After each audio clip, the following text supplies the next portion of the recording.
이번 영상은요, 임용고시생 초수생들 32명의 설문조사를 통해서 초수 합격생이 어떻게 해서 초수 합격을 했는지에 관한 영상을 준비했습니다. 영상 마지막에 제가 동기부여 받았던 것 중에 슬럼프를 극복할 수 있었던 방법을 영상 마지막에 소개해드리도록 하겠습니다. 영상 끝까지 봐주시고, 자, 이 영상을 준비한 저부터 소개하겠습니다. 저는 체육요정 두두 선생님입니다. 과목은 체육이고요. 경력은 지금 2020년 현재 8년차로 근무하고 있습니다. 나이는 30대고요. 제가 초수 임용을 합격을 했었습니다. 그런데 임용에 관련된 합격 수기라든지 이런 걸 해본 적이 없어요. 대부분의 초수 합격생들도 어디 가서 합격 수기를 얘기하거나 해본 적이 없더라고요. 왜냐하면 대부분 나이가 어려요. 이 학생들이 자기 모교에 가서 합격 수기를 얘기했을 때 선배들이 굉장히 불편해 할 수도 있을 것 같아요. 그래서 아마 제 모교에서도 저를 안 부른 것 같습니다. 임용 합격한 지 8년이 지난 후에 이 영상을 찍게 되었는데요. 저는 아무래도 객관식 시험 세대여서 지금 임용 체제와 제 스타일은 많이 맞지 않을 수도 있어요. 그래서 후배들의 설문조사를 통해서 이렇게 영상을 촬영하게 되었는데요. 너무 이 통계 자료를 믿지 마시고 일반화시키지 않으셨으면 좋겠습니다. 이게 너무 당락을 결정한다 이렇게 심각하게 받아들이지 않으셨으면 좋겠습니다. 시작해보도록 하겠습니다. 첫 번째 질문은 일단 교직 경력이 되겠죠. 교직 경력은 1년차부터 9년차까지 총 설문을 해주셨고요. 설문 인원은 32분이 되시겠습니다. 옆에 보면 그래프를 띄워놨는데요. 설문해주신 분이 2년차와 4년차가 가장 많으셨어요. 이건 크게 의미 있는 자료는 아니고요. 8년차 2명, 9년차 1명 이렇게 있습니다. 8년차 1명과 9년차 1명은 객관식 세대여서 크게 의미를 부여하지 않으셔도 되지만 알아서 그냥 판단해 주셨으면 좋겠습니다. 두 번째 질문은 초수 합격생들의 과목입니다. 자, 옆에 그래프처럼 나와 있는데요. 아무래도 제가 체육이다 보니까 체육 선생님들이 설문을 많이 해주셨어요. 그리고 저도 다양한 과목들을 설문을 하고 싶었는데 초수 합격생이 생각보다 그렇게 많지 않았습니다. 지역은 인천, 경기, 충북, 충남, 전남, 대전, 전북, 부산, 서울 순으로 인천이 가장 많이 응답해 주셨고요. 서울에서는 총 2분이 응답을 해 주셨습니다. 지금 임용 체제로는 1차에서는 과목에 따라 지역에 따라 크게 다른 내용이 많이 없어서 이 점 알고 계셨으면 좋겠습니다. 자, 성별은 여자 13분, 남자 19분이 설문을 해주셨고요. 연령대는 24살부터 35살까지. 이들의 평균 나이는 28.75세가 됩니다. 너무 긴가요? 이제부터 진짜 초수 합격생들의 임용 공부 기간, 학원 수강 빈도 등등 설문조사를 말씀드리겠습니다. 임용 공부 기간은 제일 짧으신 분이 6개월 공부하고 합격을 하셨대요. 이렇게 설문을 해주셨고요. 제일 공부를 길게 하신 분이 30개월로 설문을 해주셨습니다. 그래프 보시면 53%로 12개월 동안 공부하고 합격하신 분들이 가장 많으셨어요. 저는 18개월에 설문을 했었습니다. 18개월도 7명이 설문을 해주셨죠. 자, 초수 합격생들이 거의 1년이라는 기간을 가지고 합격을 했는데요. 그래서 이분들한테 대학교 때 수업을 얼마나 열심히 들었는지 한번 다시 설문을 해봤습니다. 보통이 31%, 그리고 거의 안 들음이 31% 똑같이 나왔는데요. 제가 경험한 바로는 본인이 거의 안 듣고 대충 들었다고 하는데 이거 본인 기준에서 이렇게 작성하신 것 같아요. 이거에 대한 판단은 여러분이 스스로 하시는 게 가장 좋을 것 같습니다. 대부분 선생님들이 초수 합격생 선생님들이 수업을 잘 안 들었다고 이렇게 응답해 주셨는데요. 저 같은 경우에는 태어나서 그렇게 열심히 들은 수업이 없을 정도로 대학교 때 수업을 들었고요.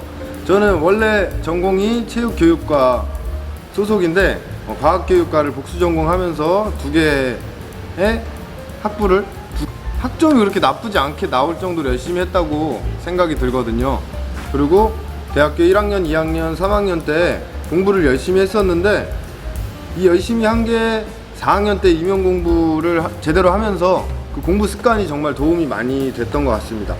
그리고 초수 합격생들을 보면은 이분들이 중고등학교 때 성적이 나쁘지 않으세요. 대학교 때 공부를 안 한 선생님일수록 중고등학교 때 뭐 특목고나 자사고나 이런 출신들이 굉장히 많으세요. 이분들 입장에서 대학교 때 당연히 놀았다고밖에 판단할 수 없을 것 같습니다. 그래서 공부 습관이 저는 개인적으로 중요하다고 생각이 듭니다. 이해되셨죠? 이분들이 임용고시를 볼 때 동기부여를 어떻게 했는지 한번 여쭤봤었습니다. 자, 내적 동기가 중요한가? 외적 동기가 중요한가? 자, 이쪽 그래프 보시면은 결과는 이렇게 나왔습니다. 자, 내적 동기가 80% 이상으로 가장 많았는데요. 저 역시도 내적 동기가 중요하다고 생각은 하지만 대부분 시작할 때 외적 동기로부터 임용고시를 공부하던 아니면 그냥 공부를 하던 외적 동기로부터 시작을 했을 거예요. 인터뷰를 해봤는데 이분들 역시 외적 동기로 시작하신 경우가 많이 있더라고요. 근데 내적 동기로 응답하신 거는 본인이 계속 자기 암시를 많이 하신 것 같아요. 저 같은 경우에는 처음에 외적 동기로 공부를 시작했었거든요. 돈과 직업 이 정도로 시작을 했었는데 교육학을 공부할수록 이게 학생들에게 정말 도움이 될 수 있는 학문이라고 점점 알게 된 것 같아요. 그래서 공부하면서 점점 내적 동기가 생겼고요. 저는 교사가 되려고 공부를 하는 건데 조금 더 심도 있게 알아서 학생들에게 도움이 됐으면 하는 이런 마음으로 공부를 나중에는 그런 마음으로 공부를 했던 것 같습니다. 다음 질문을 이렇게 드렸습니다. 기출문제가 중요하냐? 학원 문제가 더 중요하냐? 자, 설문 응답은 이렇게 나왔습니다. 자, 우리가 학원에서도 맨날 듣는 이야기처럼 기출문제의 중요도가 엄청나게 월등히 높았고요. 이거는 누가 봐도 당연한 결과라고 생각이 듭니다. 근데 임용 지금 준비하시는 분들은 이 영상 한번 보시고 다시 한번 기출문제가 중요하다는 것을 아셨으면 좋겠습니다. 기출문제에 대한 설명은 너무 뻔한 얘기여서 넘어가겠습니다. 사람의 심리가 중요하지 않은 거여도 계속 얘기하고 그것을 가지고 화제거리로 만들면 중요하다고 생각을 한대요. 그래서 기출문제를 너무 가볍게 영상에서 넘어간다고 해서 여러분이 가볍게 생각 안 하셨으면 좋겠습니다. 자, 일단 그냥 넘어가겠습니다. 영상이 길어지면 여러분들 공부할 시간이 줄어들으시겠죠. 자, 그리고 다음에는 우리가 공부하면서 힘든 거 있잖아요. 이걸 이해해야 되나 암기해야 되나 어떤 게 먼저인지 한번 여쭤봤습니다. 설문 결과는 이해 78%로 이해가 제일 높았는데요. 저는 암기가 제일 높게 나올 줄 알았어요. 저는 그냥 이해가 안 돼서 막 외우면서 공부를 했었거든요. 이분들이 이해부터 하고 그 다음에 암기를 하시는 분들이 많이 있으신 것 같아요. 그리고 나중에 영상 뒤에 보시면 아시겠지만 암기, 이해, 결론은 둘 다 중요하다고 이야기하셨어요.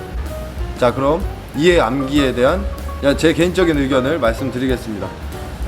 저는 공부는 무조건 이해를 해야 된다고 생각했고 그래서 중고등학교 때 공부를 잘 못했어요. 그러면서 임용 공부를 하면서 최대한 빨리 합격을 해야 되겠다는 마음이 항상 있어서 공부 방법을 바꿔봤습니다. 이해를 그동안 제가 추구해 왔었는데 제가 암기를 사실 못하거든요.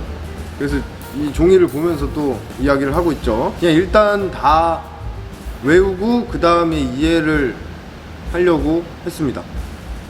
재미없죠? 저는 공부할 때 이해가 훨씬 중요하다고 생각을 하는데 임용 공부에 있어서는 암기가 더 중요하다고 생각이 듭니다.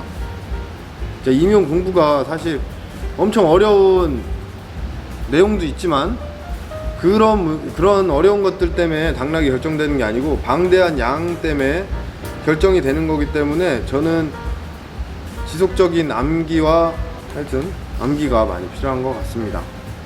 저는 암기가 중요하다고 생각하는데 통계 자료를 보니까 이해가 더 중요하다고 하네요. 그럼 결론은 이해와 암기가 둘 다 중요하다 라고 그냥 생각하고 넘어가겠습니다. 휴식 방법은 즉흥적이다, 계획적이다. 자, 계획적이신 분이 70% 이상으로 많으셨어요. 저도 계획적으로 휴식하고 또 즉흥적으로 휴식한 분들 저도 궁금해서 한번 여쭤봤습니다. 어떻게 즉흥적으로 휴식을 하셨는지. 휴식은 즉흥적으로 했지만 공부는 계획적으로 했대요. 이게 무슨 말인지 모르겠는데 즉흥적이 25% 이렇게 결과가 나왔습니다. 자, 제가 어떻게 휴식했는지 궁금하시죠? 방법?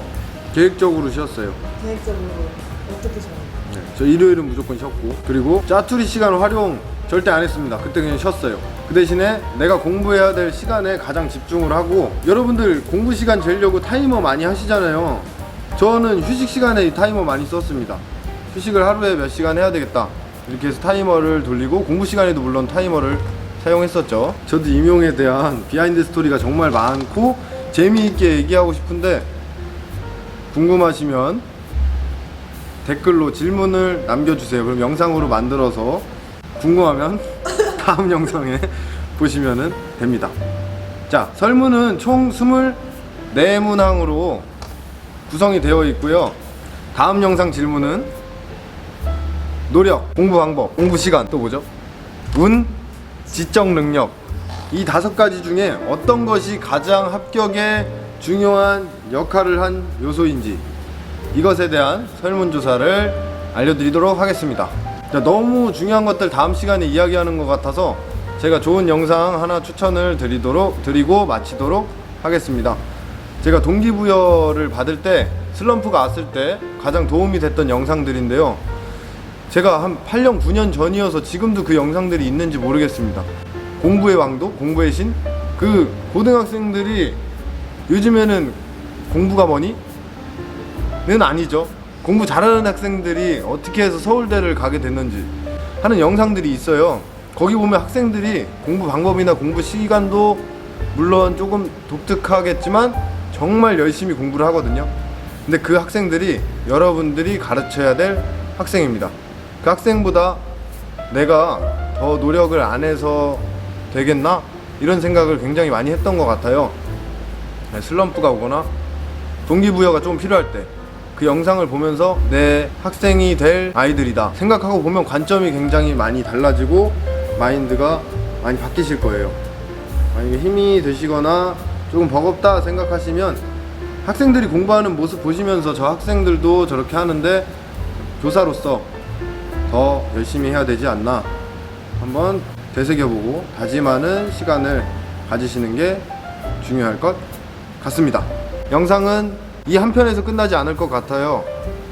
내용이 조금 길고 저도 제 본업을 열심히 해야 되기 때문에 영상을 한 번에 쭉 길게 찍진 못하고요. 그 대신에 좋은 컨텐츠로 찾아뵙도록 하겠습니다. 감사합니다. 파이팅 하시고요. 시험이 얼마 남지 않았는데 도움이 됐으면 하는 마음으로 영상을 제작했고요. 궁금하신 점 댓글로 달아주시면 충실히 달아드리도록 해보겠습니다. 나중에 같은 교직에서 만나면 반갑게 인사할 그날을 기대하겠습니다.